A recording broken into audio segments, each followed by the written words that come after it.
ಹಿಂದೆ ಇಡೀ ದೇಶದಲ್ಲಿ ಒಂದು ಯುದ್ಧದ ವಾತಾವರಣ ಇತ್ತು. ಸೊ ಆ ಸಂದರ್ಭದಲ್ಲಿ ಸರ್ಕಾರಿ ರೈತರಾಗಿರ್ಬೋದು ಮತ್ತು ಬೇರೆ ಬೇರೆ ಸಂಬಂಧಪಟ್ಟಂಥ ಎಲ್ಲ ರೈತರು ಕೂಡ ಒಂದಷ್ಟು ಆತಂಕ ಕೂಡ ಇತ್ತು. ಆದರೆ ಇತ್ತೀಚೆಗೆ ಅಷ್ಟು ಎಲ್ಲೋ ಒಂದು ಕಡೆ ಜನರಿಗೆ ಪರಿಸ್ಥಿತಿ ಯಾವ ರೀತಿ ಇದೆ? ಸೊ 2 ತಿಂಗಳ ಹಿಂದೆ ಯಾವ ರೀತಿ ಇದೆ ಸರ್? ನೋಡಿ, ಇಲ್ಲಿ ಜಾಗತಿಕ ಮಟ್ಟದಲ್ಲಿ ಅರಬ್ ದೇಶಗಳಲ್ಲಿ ನಡೆದಂಥ ಯುದ್ಧದ ಪರಿಣಾಮ, ಆ ಭಾಗದಲ್ಲಿ ಉತ್ಪಾದನೆ ಆದಂಥ ಕಚ್ಚಾ ತೈಲ, ಅಡುಗೆ ಅನಿಲ ಇವೆಲ್ಲೂ ಕೂಡ ತುಂಬ ಅವಲಂಬಿತ ಆಗಿರ್ತಕ್ಕಂಥ ಒಂದು ಉತ್ಪನ್ನಗಳು.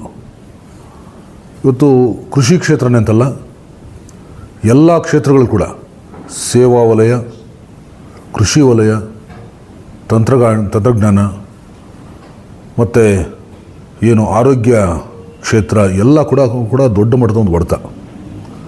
ಕಾರಣ ಈ ಕಚ್ಚಾ ತೈಲದಿಂದ ಉತ್ಪಾದನೆ ಆಗ್ತಕ್ಕಂಥ ಪ್ಲಾಸ್ಟಿಕ್ ಉತ್ಪನ್ನಗಳೇನಿದ್ದಾವೆ ಅದನ್ನು ನೇರವಾಗಿ ಕೃಷಿಯಲ್ಲಿ ನಾವು ತೋರಿಸ್ಕೊಳ್ತೀವಿ ಮತ್ತು ಅದನ್ನು ಬಳಕೆ ಮಾಡ್ತಿದ್ವಿ.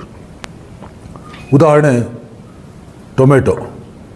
ಟೊಮೆಟೊದಲ್ಲಿ ಇವತ್ತು ನಾವು ಸಸಿ ಅಂದರೆ ಬೀಜ ಹಾಕಬೇಕಾದ್ರೆ ಪ್ಲಾಸ್ಟಿಕ್ ಟ್ರೇ ಇದೆ. ತದನಂತರ ನಾವು ತೋಟದಲ್ಲಿ ಬೆಳೆ ಮಾಡಬೇಕಾದ್ರೆ ಮೂಲತಃ ನೀರು ಇವತ್ತು ಲಭ್ಯ ಇರತಕ್ಕಂಥದ್ದು, ನೀರಿನ ಒಂದು ಸಲಕರಣೆಗಳೆಲ್ಲ ಕೂಡ ಡ್ರಿಪ್ ಅಳವಡಿಕೆ, ಹನಿ ನೀರಾವರಿ, ಅಲ್ಲಿ ಪ್ಲಾಸ್ಟಿಕ್ ಬಳಕೆ ಇದೆ. PVC ಪೈಪ್ ಇದೆ, ಮಲ್ಚಿಂಗ್ ಪೇಪರ್, ನೆಲ ಪರದೆ ಏನಿದೆ ಅದಿದೆ. ತದನಂತರ ಏನು ಶೇಡ್ ನೆಟ್ ಅಂತೇನು ಕರಿತೀವಿ, ಪರದೆ. ಒಟ್ಟಾರೆಯಲ್ಲಿ ಎಲ್ಲ ಕ್ಷೇತ್ರಗಳು ಕೂಡ, ವಿಶೇಷವಾಗಿ ಕೃಷಿ ಕ್ಷೇತ್ರದಲ್ಲಿ ನಾವು ಪ್ಲಾಸ್ಟಿಕ್ನ ಅಳವಡಿಕೆ ಹೆಚ್ಚಾಗಿ ನಾವು ಅವಲಂಬಿತರಾಗಿದ್ವಿ. ಅದನ್ನು ಕಟಾವಾದ ಮೇಲೆ ಸಾಗಾಣಿಕೆ ಮಾಡೋದು ಕೂಡ ಪ್ಲಾಸ್ಟಿಕ್ ರೇಟ್ನಲ್ಲೇ. ಇವೆಲ್ಲವೂ ತಯಾರಾಗೋದು ಕಚ್ಚಾ ತೈಲದಿಂದ. ಆ ಕಚ್ಚಾ ತೈಲ ಸರಬರಾಜಾಗೋದು ಕೊಲ್ಲಿ ರಾಷ್ಟ್ರಗಳು ಏನೋ ಯುದ್ಧ ಏನು ನಡೀತಾ ಇದ್ದಾವೆ ಆ ಭಾಗಗಳಿಂದ. ಇವೆಲ್ಲದರ ಪರಿಣಾಮ ಒಂದು ದೊಡ್ಡ ಮಟ್ಟದ ಒಂದು ಆತಂಕ, ಒಂದು ತಾತ್ಕಾಲಿಕ ಅಂತ ಒಂದು ಹೊಡೆತ ಏನ್ಬಿತ್ತು. ಇದರಿಂದ ಕೃಷಿ ಕ್ಷೇತ್ರದ ಜೊತೆಯಾಗಿ ಎಲ್ಲ ಕ್ಷೇತ್ರಗಳು ಕೂಡ ಒಂದು ಆತಂಕದ ವಾತಾವರಣ ನಿರ್ಮಾಣ ಆಯಿತು. ಹಾಗಾಗಿ ಇವತ್ತು ಸಿಲಿಂಡರ್ ಅಡುಗೆ ಅನಿಲ ಬಳಕೆ ಮಾಡೋದಾದರೆ ಅದನ್ನು ಸರಿಯಾದ ಸಮಯಕ್ಕೆ ಸರಬರಾಜಾಗಲಿಲ್ಲ. ಹೋಟೆಲ್ಲು ಮತ್ತು ಒಂದು ಎಲ್ಲಿ ಆಹಾರ ದೊಡ್ಡ ಮಟ್ಟದಲ್ಲಿ ಉತ್ಪಾದನೆ ತಯಾರಾಗ್ತಿತ್ತು ಆ ಕ್ಷೇತ್ರಗಳಲ್ಲಿ ಇವತ್ತು ಅಡುಗೆ ಅನಿಲ ಸರಬರಾಜಾಗದೆ, ಮತ್ತು ಅಡುಗೆಗಳು ಸಮಯಕ್ಕೆ ಸರಿಯಾಗಿ ತಯಾರಾಗದೆ, ಅದಕ್ಕೆ ಬೇಕಾಗಿರ್ತಕ್ಕಂಥ ಹಣ್ಣು ತರಕಾರಿಗಳು ಏನಿದ್ದಾವೆ ಅದು ಕೂಡ ಕೊಳ್ಳುವಂಥದ್ದು ಮತ್ತು ಅದನ್ನು ಖರೀದಿ ಮಾಡೋದು, ಅದು ವ್ಯಾಪಾರ ವಹಿವಾಟು ಕೂಡ ಕುಸಿತು. ಅದರ ಪರಿಣಾಮ ಟೊಮೆಟೊದು ಹೇಳೋದಾದರೆ ಏನು 15 kg ಟೊಮೆಟೊ ಬಾಕ್ಸು ₹200 ₹250 ಇತ್ತು. ಅದು ಯುದ್ಧ ಪರಿಣಾಮ ತಕ್ಷಣಕ್ಕೆ ಏನು ಹೋಟೆಲ್ ಉದ್ಯಮದಲ್ಲಿ ಅಡುಗೆಯಿಂದ ಒಂದು ಕೊರತೆಯಿಂದ ಹುಟ್ಟಾಯಿತು ಅಭಾವ. ಆ ಸಮಯದಲ್ಲಿ ಕೇವಲ ₹20 50 ಬಂದ್ಬಿಡ್ತು 15 kg ಬಾಕ್ಸು. ಅಂದರೆ kg ₹2 ₹4 ₹5 ಆ ರೀತಿಯಲ್ಲಿ. ಇದು ಉದಾಹರಣೆ ಹೇಳೋದಾದರೆ, ಮತ್ತು ಎಲ್ಲ ಕ್ಷೇತ್ರಗಳು ಕೂಡ ಸರಕು ಸಾಗಾಣಿಕೆ ಆಗಿರ್ಬೋದು, ಹಾಗೆ ಏನು ಬೇಳೆಕಾಳುಗಳು ಮತ್ತು ಏನು ಸಾಗಾಣಿಕೆಯ ವೆಚ್ಚ ಎಲ್ಲೂ ಕೂಡ ದೊಡ್ಡ ಮಟ್ಟದ ಒಂದು ಹೊಡೆತ ಬಿದ್ದು ಇವತ್ತು ಕೃಷಿ ಕ್ಷೇತ್ರದ ಹಾದಿಯಾಗಿ ಎಲ್ಲೂ ಕೂಡ ಆತಂಕ ಮತ್ತು ಅನಿಶ್ಚಿತತೆ ವಾತಾವರಣ ನಿರ್ಮಾಣ ಆಯಿತು. ಅದೇಗಿತ್ತು ಅಂದರೆ ಕೋವಿಡ್ನ ಆತಂಕಕಾರಿ ಒಂದು ಕಾಯಿಲೆ ನಮಗೆ ಆಕ್ರಮಿಸಿದಾಗ ಯಾವ ರೀತಿಯ ಒಂದು ದುಗುಡ, ಒಂದು ದೊಡ್ಡ ಮಟ್ಟದ ಒಂದು ಭೀತಿ ಉಂಟಾಯಿತು, ಆ ರೀತಿಯಲ್ಲಿ ಒಂದು ಅಭಾವ ಸೃಷ್ಟಿಯಾಯಿತು, ಕೃತಕ ಅಭಾವ.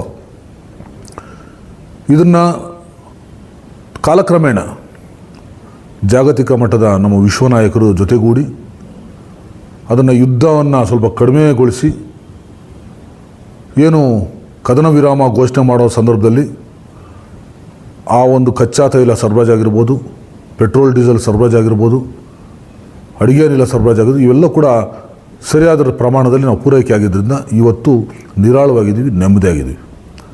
ಕೃಷಿ ಕ್ಷೇತ್ರ ಏನು ಅದು ತಾತ್ಕಾಲಿಕ ಅಭಾವ ಉಂಟಾಗಿತ್ತು ಅದೆಲ್ಲೂ ಕೂಡ ಇವತ್ತು ಯಥಾಸ್ಥಿತಿಗೆ ಬಂದಿದೆ.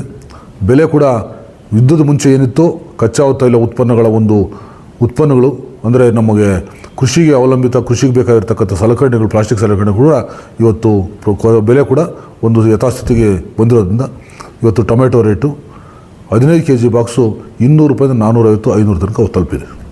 ಇದು ಸಮಾಧಾನವಾದದ್ದು ಮತ್ತು ಸಂತೋಷದಾಗಿರತಕ್ಕಂಥ ಒಂದು ವಿಚಾರ. ಇದರ ಸಾರಾಂಶ ಇಷ್ಟೇ,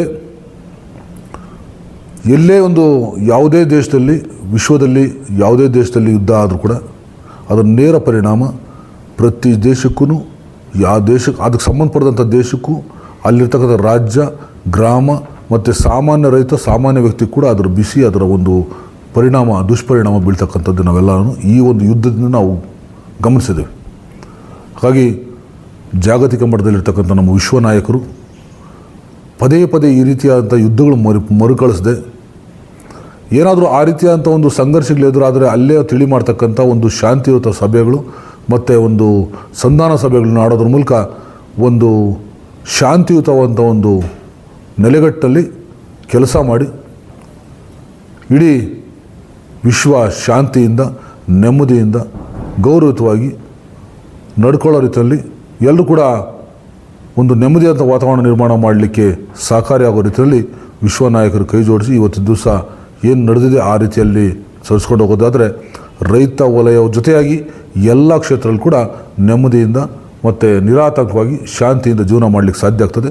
ಇವತ್ತು ಕೃಷಿ ವಲಯ, ಭಾರತದಲ್ಲಿ ಕೃಷಿ ವಲಯ, ವಿಶೇಷವಾಗಿ ಕರ್ನಾಟಕ ಮತ್ತು ಕೋಲಾರದಲ್ಲಿ ಹೇಳೋದಾದರೆ ಇವತ್ತು ರೈತರು ನೆಮ್ಮದಿ ನಿರಾಳವಾಗಿದ್ದಾರೆ. ಹಾಗಾಗಿ ಯಾವುದೇ ಆತಂಕ ಪಡುವಂಥದ್ದು ಕೂಡ ನಾನು ರೈತರಲ್ಲಿ ಮನವಿ ಮಾಡ್ತೀನಿ.